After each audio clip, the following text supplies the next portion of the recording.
instrument for scientific research and biomedical application organized by Columbia Institute of Pharmacy in collaboration with Institute of Chemical Technology Mumbai under DST Stuti scheme. We have with us respected Dr. Sanjay Daharwal Sir, Professor, Pandit Ravi Shankar Shukla University, Raipur. I request Dr. Shiv Shankar Shukla Sir to welcome our guest speaker with floral bouquet.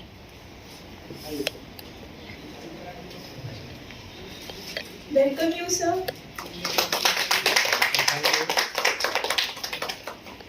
Let me take a proud privilege to introduce our eminent speaker to the audience. Dr. Sanjay Daharwal Sir is currently working as Professor, Pandit Ravi Shankar Shukla University, Raipur, Chhattisgarh. Sir did his B.Pharm and M.Pharm from Nagpur University and PhD from Pandit Ravi Shankar Shukla University, Raipur. Sir has around 23 years of teaching and 12 years of research experience. Adding to his credit, Sir has 77 research and review publications in national and international journals. Sir has various membership of professional bodies like APTI and IPG. With these words, I request Sir to deliver his deliberation. Please, sir. Thank you.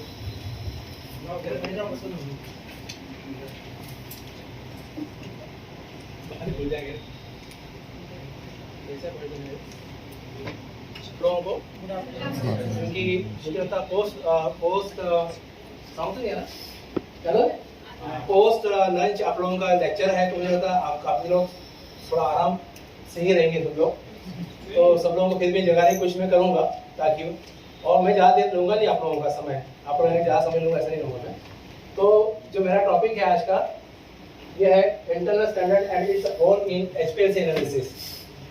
आप सभी जानते हैं कि internal standard क्या होता है, अगर नहीं होता बता दूंगा आप लोगों को। एचपीएलसी आप लोगों ने काफी सभी लोगों ने यूज किया होगा या पढ़ा होगा। तो एचपीएलसी जो होता है इसका नाम है हाई परफॉर्मेंस लिक्विड क्रोमेटोग्राफी या उसको हाई प्रेशर लिक्विड क्रोमेटोग्राफी बोलते हैं। तो आपको इस पूरी इंस्ट्रूमेंट के बारे में जानकारी पूरी होगी, फिर बताया था मैं उसके अंदर क्या क्या होता है। उसमें पंप होते हैं, एक कॉलम होता है, एक सैंपल इंजेक्टर होता है, डिटेक्टर होता है, ये इसके मेन पार्ट्स है, बाकी बहुत सारे पार्ट्स होते हैं, मेन पार्ट्स ही है, ठीक है। तो जब हम लोग कोई सैंपल को एचपीएलसी में फॉर एनालिसिस या फॉर डिटेक्शन के लिए हम जब उसमें इंजेक्ट करते हैं इन सैंपल इंजेक्टर के अंदर, उसके बाद जो सैंपल है वो जाता है कॉलम में, और कॉलम से वो बाहर निकल के with the help of mobile face बाहर निकलने के बाद वो डिटेक्ट हो जाता है। डिटेक्टर से हमें मालूम पड़ता है कौन सा केमिकल हमने डाला था और कौन सा केमिकल हमारा आया। बट कॉलम जो है वो ब्लाइंड है, उसमें हम पता नहीं कॉलम में क्या है, क्योंकि वो तो ब्लाइंड है, क्योंकि वो एक स्टील का एक रॉड जैसा रहता है जिसके अंदर सिलिका जेल उसमें रहता है और C8 या C18 होते हैं सिलिका, तो वो ब्लाइंड है, किसी को दिखता नहीं कि उसके अंदर क्या हो रहा है, क्योंकि वो तो एक प्रकार से पाइप है, स्टील का पाइप है जिसके अंदर क्या हो रहा है किसी को पता रहता नहीं। बस हम एक प्रेडिक्शन करते हैं कि जो हम सैंपल दिया है डाला है वो सैंपल बाहर निकलेगा, ये प्रेडिक्शन हमारा रहता है, ये हाइपोथेसिस रहता है कि जो सैंपल हमने इंजेक्ट किया है वही बाहर निकलेगा। बट उसके लिए हमें उस सैंपल की पूरी जानकारी जरूरी होना चाहिए कि उसका लैम्डा मैक्स क्या है या उसका मास स्पेक्ट्रा क्या है, क्योंकि अगर LC-MS जुड़ा हो तो मास स्पेक्ट्रा क्या है, इस जानकारी होना चाहिए। बट अभी कभी अननोन कंपाउंड है जिसके हमें कुछ पता ही नहीं, सिंपल उसको पता है कि लैम्डा मैक्स ये है या मास स्पेक्ट्रा इस प्रकार हो सकता है, पर एक्चुअली आइडेंटिफाइड नहीं है। ऐसे कंडीशन में हमें जो सैंपल डालने के बाद वो सैंपल बाहर निकलने के बाद वो क्या निकल रहा है बाहर ये हमें जानकारी नहीं रहती। तो उसके बाद में हम उसका इलेक्ट्रॉन बाहर निकालते हैं, फिर उसको TLC करते हैं या फिर उसको सेपरेशन को करते हैं, बहुत सारी चीज़ करते हैं, बाद में उसको आइडेंटिफाई करते हैं। बट इंटरनल स्टैंडर्ड एक ऐसी चीज़ है जो इंटरनल स्टैंडर्ड हमें हमारे कॉलम की इफिशियंसी या कॉलम के अंदर जो हमने सैंपल डाला है वो सैंपल प्रॉपरली यूनिट हो रहा है या नहीं हो रहा है, इसकी जानकारी हमें इंटरनल स्टैंडर्ड देता है। क्योंकि इंटरनल स्टैंडर्ड एनालिटिकल, जब हम एचपीएलसी में एनालिटिकल मेथड यूज करते हैं तो वहाँ पे इंटरनल स्टैंडर्ड का फॉर्मूला हो जाता है। पर जनरली इंटरनल स्टैंडर्ड अगर जिसके ऑटो सैंपलर है, जिसके एचपीएलसी में ऑटो सैंपलर लगा हुआ है, तो इंटरनल स्टैंडर्ड वहाँ ज़्यादा यूज किया नहीं जाता है। But at time of analysis का जब उसको डेवलप करते मेथड, उस समय हमको इंटरनल स्टैंडर्ड की जरूरत पड़ती है स्टार्टिंग में, क्योंकि उस समय ऑटो सैंपलर ऐसा स्टार्ट नहीं कर स्टार्टिंग में, सैंपल को अगर आपको एनालिसिस करना है तो। पर उसके बाद एक proper method, proper techniques, proper dimensions, proper सब पैरामीटर्स करेक्ट करने के बाद ऑटो सैंपल का यूज करेंगे तो इंटर स्टैंडर्ड की जरूरत नहीं पड़ती है। बट सबके पास ऑटो सैंपल नहीं होता है, इंडस्ट्री जनरली होता है, बट एक एजुकेशन इंस्टीट्यूशन में ऑटो सैंपल बहुत कम लोगों के पास होता है। उनको अपने हाथ से इंजेक्ट करना पड़ता है ड्रग को और उसके बाद उसका एनालिसिस करना होता है। तो ऐसे समय में इंटर स्टैंडर्ड का बहुत बड़ा रोल होता है, जो हमें आज डिस्कस करेंगे। ठीक है, तो इंटर स्टैंडर्ड का रोल, तो इसका ऑब्जेक्टिव जो आज लेक्चर ऑब्जेक्टिव 4 ऑब्जेक्टिव बहुत छोटे ऑब्जेक्टिव रखा है। एक तो है to study the role of inter standard in analysis, क्या रोल है इसका, to confirm the validation of estimation, जो हमारा सैंपल बाहर निकला उसका वैलिडेशन क्या है, प्रॉपर है कि नहीं, to know the efficiency of accuracy column, accuracy column क्योंकि मैंने पहले कहा कि ब्लाइंड है, ये दिखता नहीं क्या है इसके अंदर, but how to know the efficiency of accuracy column, and to know the correct method of analysis, अगर मेथड जो करेक्ट है वो करेक्ट हो रही है नहीं हो रही देखने के लिए। आउटकम्स क्या है इस लेक्चर के, तो आउटकम ही सिंपल है, the presentation gives the knowledge of HPLC analysis का आउटकम है। अब इंटर स्टैंडर्ड क्या होता है, मैं अभी आपको ब्रीफ में बताया। इंटर स्टैंडर्ड की प्रॉपर डेफिनेशन यहाँ दी हुई है, प्रॉपर डेफिनेशन चाहो तो पढ़ सकते हैं या फिर आप इसको अपने नोट्स को भी कर सकते हैं, इससे कुछ बहुत बड़ा ये नहीं है। Analytic chemistry is substance that is similar to the analyte that is added in a constant amount to the blood. Generally क्या है कि ये केमिकल कंपाउंड है, बहुत सारे अगर आप मेथड देखेंगे, बहुत सारे मेथड आप लिटरेचर में देखेंगे या एनालिटिक मेथड देखेंगे तो आपको इंटर स्टैंडर्ड बहुत जगह यूज किया मिलेगा आपको। और वो इंटर स्टैंडर्ड जनरली क्या होता है कि वो एक एनालाइट होता है जिसको नॉन, उसके पैरामीटर पता है लोगों को, तो ऐसा नहीं कि वो अननोन कंपाउंड है, वो नॉन ही है। अगर हमें प्रॉपरली किसी कंपाउंड का या किसी ड्रग का हमें उसका पैटर्न पता है, किस प्रकार कितने सैंपल कितने ml लेने के बाद, फ्लो रेट देने के बाद, उसका प्रेशर, उसके बाद में उसका बाहर निकलने के बाद उसका एमएल से क्या निकलना है, हमें पूरा प्रॉपर उसका गाइडेंस है, तो हम उस कंपाउंड को एज ए इंटरनल स्टैंडर्ड ले सकते हैं for the analysis of another unknown compound या नोन कंपाउंड जो आपको जिसका एनालिसिस करना है। Internal standard are widely used in chromatography because of differences in the reproducibility of sample injected into the chromatograph.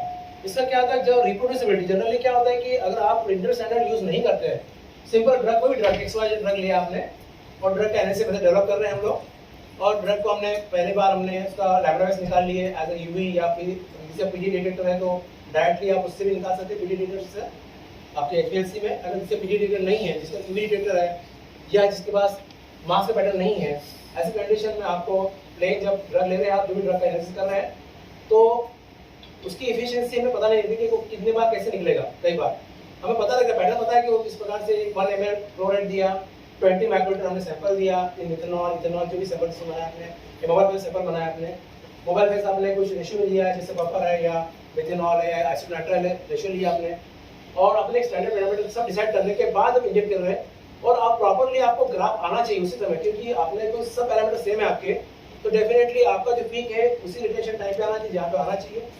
उसका पीक हाइट उतनी होनी चाहिए, अगर 20 माइक्रोलीटर अगर कोई नॉन कंपाउंड डाल रहे हैं तो उसकी पीक हाइट उतनी आना चाहिए, सबको उतना आना चाहिए, बट ये प्रॉपर्ली कई बार नहीं होता है, क्योंकि हमारे बहुत सारे वेरिएशंस आते हैं तो उसमें नहीं होता है, पर फ्रिक्वेंटली जब उसको रिपीट करते जाएंगे आप, ऐसी कंडीशन में 4 या 5 या 10 बार करने के बाद उसकी रिपीटेबिलिटी आ सकती है।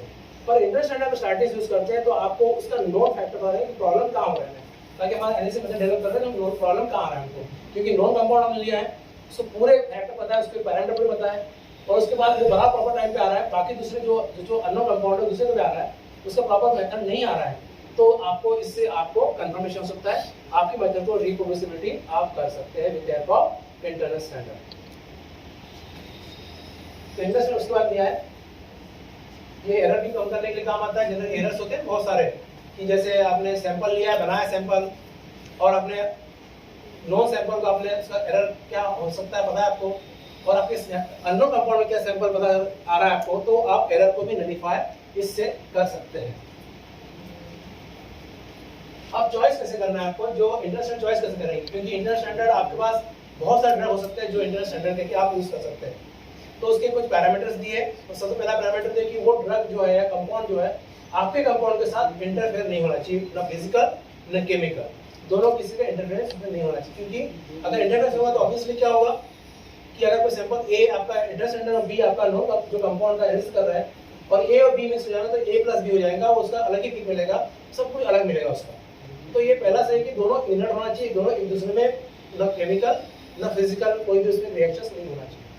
तो नेवर फाउंड इन सैंपल। और दूसरा ये भी है कि वो सैंपल में नहीं होना चाहिए। जैसे फॉर एग्जांपल आपने सैंपल ऑफ राइट ले लिया है आपने, तो राइट ब्रेन सैंपल जब ले रहे हैं उसके अंदर आपको अगर पैरासिटामोल है या नहीं है वो नहीं होना चाहिए। अगर उसमें ऑलरेडी है तो ऐसे कंडीशन उसको इंटरनल स्टैंडर्ड नहीं ले सकते आप। अगर 2 ड्रग है या 2 या 3 ड्रग का कॉम्बिनेशन कोई मेडिसिन है, टैबलेट है, कैप्सूल है या इंजेक्टेबल्स है, उसमें अगर ABC है तो D आपको लेना पड़ेगा, ABC का B नहीं ले सकते या C नहीं ले सकते। वो ऑलरेडी जिसमें है उसको नहीं ले सकते, वो आपका इंटरनल स्टैंडर्ड नहीं हो सकता। इंटरनल स्टैंडर्ड आपका एक XYZ हो सकता है जो उसमें डालना है आपको। वेल रिजॉल्व और स्टेबल लेवल, यानी वो वेल रिजॉल्व होना चाहिए, यानी प्रॉपर्ली रिजॉल्व होना चाहिए। ऐसा नहीं कि आपने स्टैंडर्ड लिया है, इंटर स्टैंडर्ड से लिया है जो प्रॉपर्ली रिजॉल्व ही नहीं हो रहा है, आप मैसेज पता है आपको, तो प्रॉपर्ली उससे फॉर्म से बाहर नहीं निकल रहा है, तो वो आपका इंटर स्टैंडर्ड नहीं हो सकता। तो इंटर स्टैंडर्ड आपको ऐसे सेट करना है जो आपसे प्रॉपर्ली रिजॉल्व हो जाए, प्रॉपर्ली उसको आपको मिले। Ideally annotate after the edit, generally इसका लिखा है कि एडिट जो आपने किया उससे बाहर में निकलना चाहिए, बट एक हर समय ये जो थर्ड पॉइंट है ये हर समय प्रॉपर नहीं है। तो क्या होता है, कई बार सैंपल का फ्लो रेट हमने 1 ml लिया है और आपका इंटरनल स्टैंडर्ड 3 मिनट बाहर निकल रहा है, 3 मिनट बाद, और आपका जो एनलेट है वो समझो 5 मिनट बाद निकल रहा है, तो आपको 7 मिनट बाद नहीं, इंटरनल नहीं लेना है आपको, 3 मिनट में चल जाएगा।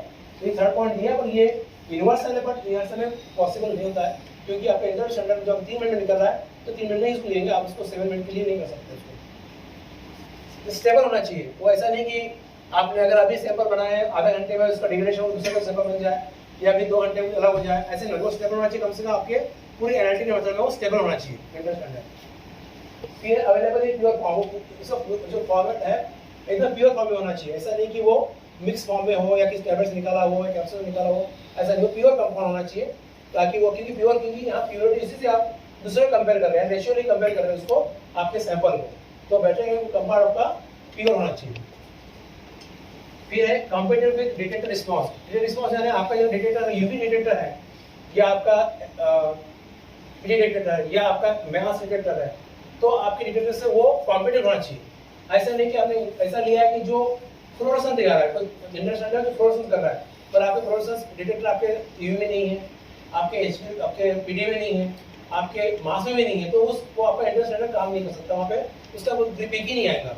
तो डेफिनेटली आपको जो डिटेक्टर आपके कंपाउंड में, आपके इंस्ट्रूमेंट डिटेक्टर जो है उसके हिसाब से इंटर स्टैंडर्ड को आपको सेलेक्ट करना है, ताकि वो उस पर डिटेक्ट हो जाए। अदरवाइज ऐसा इंटर स्टैंडर्ड बनाएंगे जो डिटेक्ट ही नहीं हो पा रहा है, तो वो आपके काम का नहीं है। स्ट्रक्चर सिमिलर टू एनालिट, ये भी एक अच्छा पॉइंट है, जो कहीं क्या होता है कि आप जानते हो कि कोई कंपाउंड जो होते हैं, आप फार्मेसी वाले सब लोग हैं, हम जितने मेडिसिन यूज करते हैं आज तक कर रहे हैं, करने वाले इन फ्यूचर में भी, they all are weakly acidic and weakly basic. ये जाना एसिड हाईली एसिडिक और हाईली बेसिक ड्रग नहीं होते हैं, वो ड्रग कभी नहीं होते। ड्रग जो होते हैं वीकली एसिडिक होते हैं और वीकली बेसिक होते हैं। तो आपका जो कंपाउंड इंटर स्टैंडर्ड ले रहे हैं वो भी उसी फॉर्म का होना चाहिए। ऐसा नहीं कि आपने अगर हाईली एसिडिक और हाईली बेसिक कंपाउंड लेते हैं तो वो आपका जो एनालिसिस मेथड डेवलप प्रॉपर नहीं हो पाएगा। तो आप बेसिकली जो इंटर स्टैंडर्ड यूज कर रहे हैं उसको ऐसा होना चाहिए कि ताकि आपके वो आपके जो कंपाउंड के एनालिटिकल जो भी बेसिक फॉर्म है, उसका फॉर्म है, उसके नियर में होना चाहिए। एसिडिक एसिडिक लीजिए आप, कंपाउंड बेसिक बेसिक लीजिए। ऐसा नहीं कि आपका कंपाउंड एसिडिक कंपाउंड है और आप बेसिक इंटर स्टैंडर्ड ले रहे हैं, तो वहां पे क्या होगा, आपका सॉल्ट बन जाएगा, acid plus base equal to salt and water, जानते हो अच्छे से, वो ऐसा हो जाएगा कि आपको एक ही कैरेक्टरिस्टिक या एक ही पैरामीटर टाइप का इंटर स्टैंडर्ड भी सिलेक्ट करना होगा। ठीक है, अब when to use an inter standard. The concept of inter standard is quite simple. You just add a known amount of inter standard to every sample, both calorimeter and unknown, and instead of basing the calibration on the absolute response of analyte, the calibration uses the ratio of response between the analyte and the inter standard. क्या लिखा है हमने? Known amount of the inter standard to every sample, and known amount. जब भी आप use कर रहे हैं इसको, when you use inter standard, known amount, and उसका अमाउंट पता है आपको, 10 माइक्रोग्राम, 20 माइक्रोग्राम या 30 माइक्रोग्राम जो सैंपल आपका है, आपने सर्विस सैंपल बनाया है, आपको प्रोटीन 20 माइक्रोग्राम हम एक्सपेंसिव में इंजेक्ट करते हैं। जो सैंपल इंजेक्टर जो होगा, यानी ऑटो सैंपलर होगा तो इंटर स्टैंडर्ड जरूरत आजकल नहीं पड़ती है, पहले जब एनालिसिस करते थे उसको यूज करते थे पहले, पर ऑटो सैंपलर से पता मैं आपको सारे पैरामीटर आप कंप्यूटराइज कर देते हैं, तो आपको उतना ही इंजेक्ट करेगा ड्रग, उतना ही सब लेगा उसमें से हर ऑयल से, तो वहाँ पे इंटर स्टैंडर्ड जरूरत पड़ती नहीं है। अगर आपका मेथड हुई, आपने प्रॉपरली उसको आइडेंटिफाई कर लिया, उसको वैलिडेट कर ली है। बट अगर आपको स्टार्टिंग से कर रहे हैं तो आपको ऐसा लेना है कि क्या करना है, आपको उसको ब्लाइंड प्लस सैंपल दोनों में इसको ऐड करना है। तो क्या कितने होंगे, आपका ब्लाइंड का B होगा, सैंपल IS का एक सैंपल बनेगा, और आपका एक सैंपल बनेगा जो आपका ड्रग का सैंपल होगा, उसमें आपका IS ऐड होगा। 4 सैंपल बनेंगे, blind, IS, drug and IS plus blind आपका ड्रग। ऐसे 4 सैंपल बनेंगे और 4 सैंपल आप इंजेक्ट करेंगे प्रॉपर एक ही पैरामीटर में, ठीक है। तो क्या बोल रहे हैं इसको, आपको ऐड करना है नोन अमाउंट में, क्योंकि आपको अमाउंट पता रहेगी तभी आप उसका प्रॉपर एनालिसिस कर पाएंगे। यानी नोन अमाउंट है ना, 10 माइक्रोग्राम का सैंपल है या 20 माइक्रो सैंपल है या 30 माइक्रो, जो भी आपको सैंपल सिलेक्ट किए हैं वो आपको प्रोसेस पता रहेगा, तो आपको उसका प्रॉपर्ली कितना उसका इरोड हो रहा है आपको वो पता रहेगा। अब benefit of the method, benefit in the method क्या है? Standard standard will benefit the method most commonly when there are multiple sample preparation steps, especially when volumetric accuracy at each step may vary. तो क्या पता है इसको कि benefits the method most commonly when there are multiple sample, बहुत सारे sample आपके पास है, मल्टीपल सैंपल यानी 110 माइक्रोग्राम, 20 माइक्रोग्राम, 30 माइक्रोग्राम, 40 माइक्रोग्राम या 5 माइक्रोग्राम, जो भी आपने सैंपल बनाया, 8 सैंपल बनाया, मल्टीपल सैंपल्स हैं, और अगर आप इंटरस्टेंडर्ड उसको ऐड करते समय ऐड करते हैं नोन अमाउंट में, तो क्या होगा, आपका जब भी सैंपल आप उसमें इंजेक्ट करेंगे तो वो सैंपल इंजेक्ट करेंगे तो आपको उसका करस्पॉन्डिंग ग्राफ मिलेगा, ठीक है। तो आपके जो आपको इसमें से पता चलेगा कि आपको जो सैंपल डाल रहे हैं वो मिक्स नहीं हो रहा है, पहली बात। तो दूसरा क्या है कि आपको प्रॉपर्ली उसका इल्यूशन हो रहा है, और प्रॉपर इल्यूशन होने से आप प्रॉपर्ली उसका प्रॉपर्ली एनालिसिस कर सकते हैं, ठीक है। ये है इसका, बाकी आप पढ़ सकते हैं। कंक्लूजन, लास्ट कंक्लूजन स्लाइड है आपकी। The Indra standard can be useful to the help improve the precision and accuracy of some LC method, but not in every case. मैंने every case लास्ट डाला क्योंकि ये जब मैं थोड़ा सा इसमें स्टडी किया पता चला कि हर केस में इंटरनल स्टैंडर्ड यूज नहीं करते हैं, बट इंटरनल स्टैंडर्ड में मैंने जो बुक में दिया है, सब में दिया है कि कब यूज करना, जब आपका ऑटो सैंपलर आपके पास नहीं है।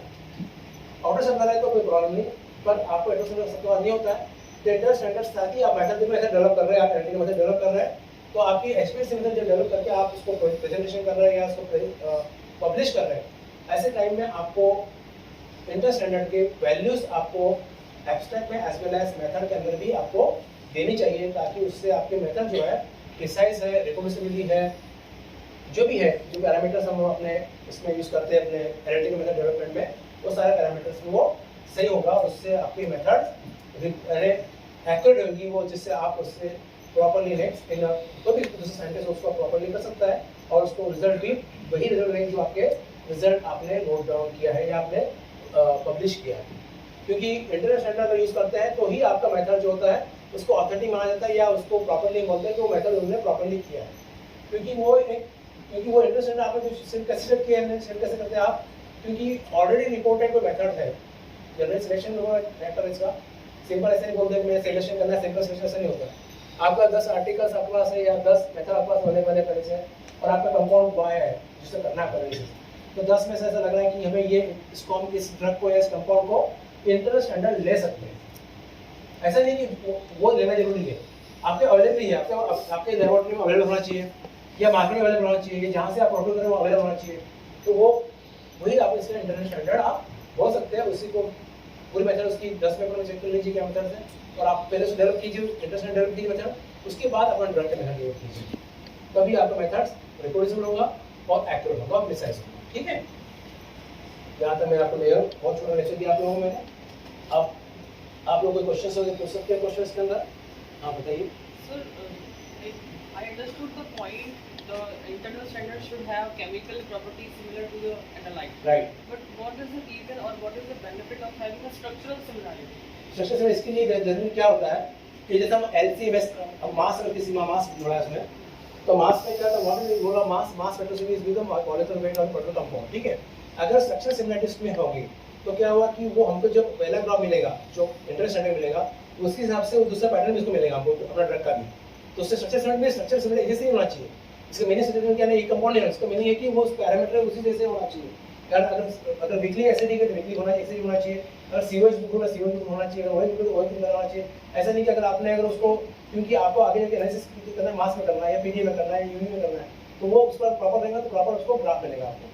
कई बार क्या होता है कि जैसे आपका कंपाउंड फॉर एग्जांपल अगर कॉम्प्लेक्स ग्रुप नहीं है इस कंपाउंड में, अगर यूवी कर रहे हैं आप, कॉम्प्लेक्स ग्रुप आपके इसमें नहीं है, ऐसे कंडीशन में क्या होगा कि जो आपका रेगुलर स्टैंडर्ड अगर कॉम्प्लेक्स ग्रुप नहीं है तो क्या होगा, उसका पीक आएगा ही नहीं वहाँ पे, या उसका पीक आ रहा है और आपका एलर्जी का नहीं आ रहा है तो नहीं होगा। तो क्या जो एलर्जी के बारे में बात कर रहे हैं तो एलर्जी का भी पूरा पता रहना चाहिए किस तरह हो सकता है वो, और आपका आपका इंटरस्टेंडर का पॉलराइजेशन किस क्रॉस होता है, तभी आप उसको आइडेंटिफाई कर सकते हैं, प्रॉपर्ली उसको एनालाइज कर सकते हैं।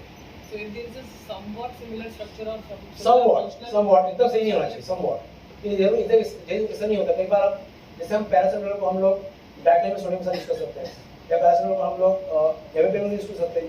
एक्चुअली एंटी हाइपरटेंसिव ड्रग है और ये एंटीबायोटिक ड्रग है, बट दोनों अलग अलग है। पर क्या है कि दोनों का इसमें थोड़ा सा सिमिलरिटी है, कोई सिमिलरिटी रहती नहीं। So another question I have. Ji. Can you please repeat the point which you told about the internal standard ideally should be like it comes after the analyte. हाँ, यहाँ आफ्टर द आइडेंटिटी लिखा है, वैसे सब book में after identity लिखा है, पर वो पॉसिबल नहीं होता है।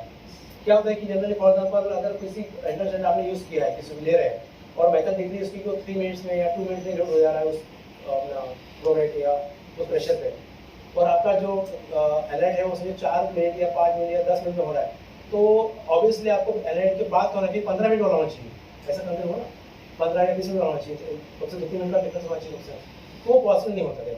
तो इंटरस्टेंड स्टार्टिंग हो सकते हैं, बाद में हो सकते हैं, पर ये यूनिवर्सल लिखा है, पर वो इज नॉट लाइक टू हर समय ऐसा नहीं कि वो हो सकता, क्योंकि जो इंटरस्टेंड अगर आप 2 मिनट में निकल रहा है, आपका एरर 5 मिनट निकल रहा है, तो आप दो को भी यूज कर सकते हैं। हमारे इंटरस्टेंड में बेसिक रीजन क्या है, बेसिक काम क्या है, हमें हमारे कॉलम से वो ड्रग बाहर निकल रहा है, इतना देखना है। उसका बेसिक रोल है कि कॉलम में जो ड्रग गया है, जो कंपाउंड गया है, वो बाहर निकल रहा है, नहीं निकल रहा है। नहीं तो क्या, अगर इंटरस्टेंड यूज नहीं करेंगे तो क्या होगा कि आपका जो निकल रहा है, जो भी निकल रहा है, आप बोलेंगे हमारा कॉलम बड़ा काम कर रहा है। कब ऐसा होता है कि फॉर एग्जाम्पल आप स्टूडेंट हो, आपने एक टीचर हो, आपने कोई ड्रग इंजेक्ट किया, अब मैं एक दूसरा गया, मैंने दूसरा ड्रग इंजेक्ट किया, तो आपका ड्रग कहते हैं वॉशिंग प्रॉपर नहीं हुआ से, और मैंने अपना इंजेक्ट कर दिया, तो आपका पिक तो आएगा ही, साथ में मेरा पिक भी आएगा। तो उसमें क्या होगा कि मुझे कंफर्म होगा कि आपका पिक आ रहा है, मेरा पिक आ रहा है। तो इंटरनल स्टैंडर्ड क्या काम आता है कि हमें सिर्फ आइडेंटिफाई करता है कि हमारा कॉलम प्रॉपर्ली काम कर रहा है, नहीं कर रहा है, और वो उसी से हमारी बाकी मेथड भी डेवलप होती है। ये सबसे बड़ा उसका रोल है, क्योंकि हमें पता है, उसके पूरे पैरामीटर पता है कि कैसा काम करना, कितना बड़ा है। ठीक है, पॉइंट 2 मिनट लिखा है, 2.1 मिनट हो सकता है, 1.9 मिनट भी हो सकता है, ऐसा नहीं कि 2 मिनट या 2 मिनट हो सकते हैं, डिपेंड ऑन बहुत सा पैरामीटर जो इंस्ट्रूमेंट है, तो वो प्रॉब्लम उसमें आ सकता है। पर ऐसा नहीं कि 1.9 है तो 1.5 आ जाए, ऐसा नहीं, तो ऐसा पता है इसका, तो उसको पूरी इन्फॉर्मेशन पता है, पूरा उसका एक बार से इसके बारे में पूरी इन्फॉर्मेशन पता है। तो हमें जब कॉलम में इंजेक्ट करेंगे तो ऑब्वियसली उसका पूरा हमको इन्फॉर्मेशन देगा, पूरा प्रॉपर्ली है ना। उसका मेन काम क्या है, इन्फॉर्मेशन देना कि प्रॉपर्ली कॉलम कर रहा है, मशीन काम कर रहा है, कॉलम बड़ा काम कर रहा है, सब काम कर रहा है। इसका उसका बेसिक काम वही है, करके उसको ऐड करते हैं। एप्रोप्रिएट क्वांटिफिकेशन के लिए इम्पोर्टेंट है। जितनी हाइड्रोनेटेड टेक्निक्स हैं, जैसे एनएमआर में भी यूज होता है, इंटरनल स्टैंडर्ड टीएमएस यूज होता है, तो जितने भी होते हैं तो उसी के आधार पर कहेंगे कि we are getting the quality is good. ये पूरा का पूरा टर्म जो है एक रिलेशन को सकते हैं क्वालिटी पर्सपेक्टिव, ऑब्वियसली वो इमीडिएट। हां, बताइए please Sir, what is the role of response factor in determining the concentration of other analytes? response factor means what? Sir, that we do for the internal standards for finding the actually जो ratio actually जैसे for example अगर आपने 10 microgram को drug लिया है, अब तो आपका रेशियो उसके कम से कम 1.5 होना चाहिए, 0.25 होना चाहिए, यानी जो आप डाटा इंटरनल स्टैंडर्ड 0.25 होना चाहिए, ऐसा एक फैक्टर दिया है। ये वो फैक्टर ये हर समय नोन नहीं रहता है, वो फैक्टर अपने जब एनालिटिकल मेथड डेवलप करते हैं तो उसमें अपने हिसाब से उसको डिसाइड करते हैं कि अगर पोर्शन लिखा है, सब बुक में लिखा रहता है कि आपको 0.25% आपको लेना है, आपका रेशियो वाइज आपको लेना है, आपका इंटरनल स्टैंडर्ड ऐसे लिखा है। पर 0.25 इस फॉर एग्जाम्पल आपने कोई यूवी कर रहे हैं, यूवी डिटेक्टर आप यूज़ किया है, अब यूवी डिटेक्टर में पता चला कि आपको 10 माइक्रोमीटर में वो एनालिसिस नहीं हो सकता, क्योंकि उसका जो रियल एमोड है वो 20 से लेकर 50 बीच में है, तो 10 डालेंगे तो 20 में आएगा ही नहीं, वो डेफिनेटली नहीं आएगा, क्योंकि उसका मिनिमम डिटेक्शन 20 माइक्रोमीटर 20 माइक्रोग्राम पर एम एल, और आपने 10 माइक्रोग्राम डाला इसको तो आएगा ही, निकलेगा ही नहीं। तो अब इस टाइम आपको बढ़ा के 20 तो कम से कम 20 ऊपर लेना पड़ेगा, तभी तो उसमें निकलेगा।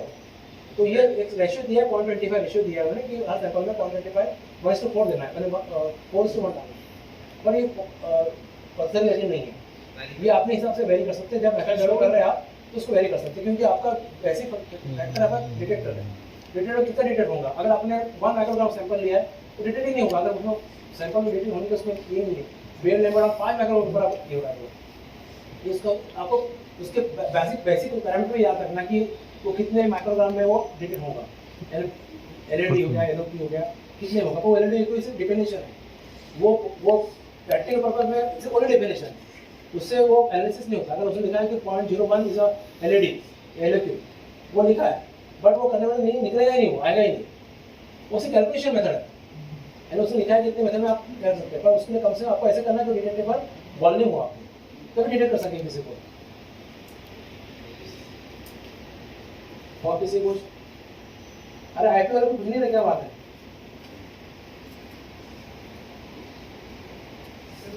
हाँ जैसे रिकवरी देखने के लिए किया जाता है, हाँ रिकवरी देखने के लिए, सही बोल रहे हैं आप।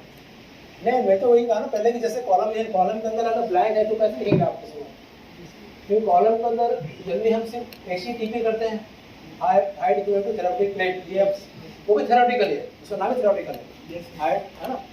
तो थेरापेटिकल से हम कुछ आइडेंटिफाई नहीं कर सकते, क्योंकि प्रैक्टिकल पर जब हम करते हैं कोई काम प्रैक्टिकल में हमको डिफिकल्टीज क्या क्या आती है वो मैं आपको डिस्कस किया यहाँ पे। थेरोटिकल बहुत सारा लिखा है, जैसे एलओडी है, एलओक्यू है, ये है, वो है, पॉइंट वन, बहुत थ्योरी में बहुत सारा लिखा है, बट प्रैक्टिकल वो पॉसिबल नहीं होता है। सिर्फ अगर कैलकुलेशन के पता है कि थेरोटिकल हाइट इक्वल 30 पे निकाल दिया कि 3000 दिख रहा है, इसका अच्छी एफिशिएंसी है, बट वो थेरोटिकली है ना, ठीक है, प्रैक्टिकली पॉसिबल नहीं होता कई बार। तो ऐसे टाइम में हमको जो हमारे को जो प्रॉब्लम्स आ रहे हैं उस प्रॉब्लम कैसे सॉल्व करें, तो प्रॉब्लम कैसे रेक्टिफाई करें, वही हमारा आज का टॉपिक है कि प्रैक्टिकली जब प्रैक्टिकल करें, जो आप बेहतर एनालिसिस कर रहे हैं, डेवलप कर रहा है, तो क्या प्रॉब्लम्स आपको आ रहे हैं, उस प्रॉब्लम कैसे रेक्टिफाई करेंगे आप, ये प्रॉब्लम होना चाहिए। वो रिकवरी कैसे बोल रहा है जनरल स्टैंडर्ड जैसे नहीं लेना चाह रहे हैं, जैसे रिकवरी स्टडी आपने कर लिया तो नहीं, इंटरेस्ट रेट आपको लेना ही, अगर आपको ऑटो सेंटर आपका नहीं है तो ये तो लेना ही है आपको, तो एक्सपेंसिव के लिए बेसिक लेना ही है, क्योंकि एक्सपीरियंस जो होता है उसमें आपको दिखता है, यूए में दिखता है आपको ग्राफ, है ना, आईआर में दिखता है ग्राफ आपको, एनएमआर में काफी सब दिखते हैं, पर एक्सपीरियंस में आपको ब्लाइंड है, उसमें कुछ दिखता ही नहीं क्या गया अंदर और क्या बाहर निकला। नहीं तो आप मोबाइल फेस को सिंपल इंजेक्ट करो, जो आपने ब्लैंक सॉल्यूशन दिया उसको ब्लैंक को आप इंजेक्ट करो, तो क्या पीक आ रहा है, कुछ नहीं है तो मतलब प्लेन जाएगा, ठीक है ना, they are not giving any type of transmittance और एनी मतलब रिस्पांस नहीं है, वो पूरा जाएगा 0 पे, ठीक है। यदि है तो अपने आप आ जाएगा, क्योंकि हमने जो होता क्या है कि हम जो मोबाइल फेज ले रहे हैं वो उस कंपाउंड के लिए फेवरेबल नहीं था, ठीक है ना, तो हमको चेंज कर करके लेना है, पोलर से सेमी पोलर की तरफ जाकर 3-4 करो, यदि वो जिसमें उनकी सॉल्युबिलिटी अच्छी होगी तो वो अपना पीक देगा, तो समझ में आ जाएगा कि कॉलम में है कोई मटेरियल। इवन ट्रेसेस अमाउंट मतलब अपन कितना इंजेक्ट करते हैं, नॉट मोर देन 5 माइक्रोन है ना, 20 का सिरिंज लेते हैं, 5 माइक्रोन लीटर से ज़्यादा नहीं जाता है, 2 ड्रॉप और 3 ड्रॉप, बाकी तो बाहर निकाल देता है। तब आप सोचो कि और उसके अंदर यदि ज़रा सा भी रह जाएगा और आपने किया और वो फेवरेबल है आपका मोबाइल फेज, उसके मतलब पोलरिटी सिमिलर है, तो वो उसको डिजॉल्व करके साथ में निकालेगा और हम खुश होंगे कि हमारे कंपाउंड का जो है ना क्रोमेटोग्राम आ गया, but we are not getting ना। और दूसरा ये भी है कि जिस आरटी पर आ रहा है उसको आप कलेक्ट कर लो, go for UV, you are going for check, मतलब हम सही जा रहे हैं कि नहीं, जो जिस आरटी पर आया है आप जो आपका आउटलेट है वहाँ से उसको आप कलेक्ट कर लो, पीएलसी लगा दो, ये यूवी चले जाओ। तो ये जो हम प्रेजेंट नहीं करते हैं पेपर में, लेकिन हमको ये एग्जीक्यूट करना पड़ता है कि whether we are going in right way. सब में आता ही है, जिसके अंदर एक्सपीरियंस रहेंगे सब में आएगा, कोई जहाँ ऑटो सेंटर नहीं यूज कर रहे हो हर जगह मिलेगा आपको, वो एक फिंगरप्रिंट है, यदि मतलब सही जा रहा है system. Just asking in terms of curiosity, do we have like library of these prepared standard? ये लाइब्रेरी तो है, लाइब्रेरी है, Yeah. बट लाइब्रेरी हर समय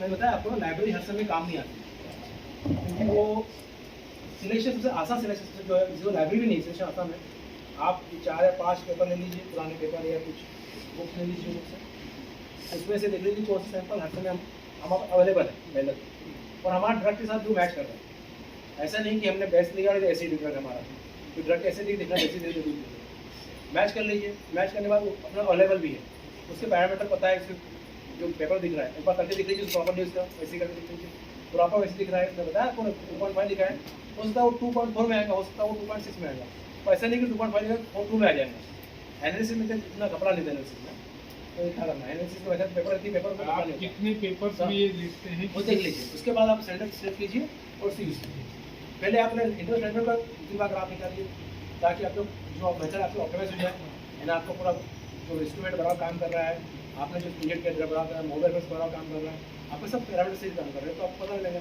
उसके बाद आपने फिर सैंपल सब कीजिए तो आपका जो इंटरनल स्टैंडर्ड उसको पिक तो आएंगे ही आपका जहाँ बाद में जिससे ड्रग का दिया पहले फिर उसमें ऐसा नहीं बोले सर कि पहली बार ही आपको मिल जाएगा, उसका सेकंड जो आपका ड्रग है उसका बड़ा ब्रॉड आए, उसका तो पिक ही नहीं आए, उसका फैट ही आ जाए, उसका वो बिटेड ही नहीं हो, ऐसे कंडीशन पर आपको फिर मोबाइल में भी चेंज करना पड़ेगा। तो मोबाइल में आपका इंटरनल स्टैंडर्ड का भी पैरामीटर चेंज हो गया, ऐसा नहीं चेंज होगा। बफर यूज़ कर रहे हैं आप या कोई दूसरा सॉल्व यूज़ कर रहे हैं या फिर सिंगल कोडो जा रहे हैं, कोडो सिंगल जा रहे हैं, तो ऑब्वियसली इंटरनल स्टैंडर्ड के मेथड चेंज होगी, तो वहाँ भी आपको चेंज करना पड़ेगा। Thank you, sir, for sharing your deep knowledge with us. It will be a great pleasure for us to listen to you again in our future event.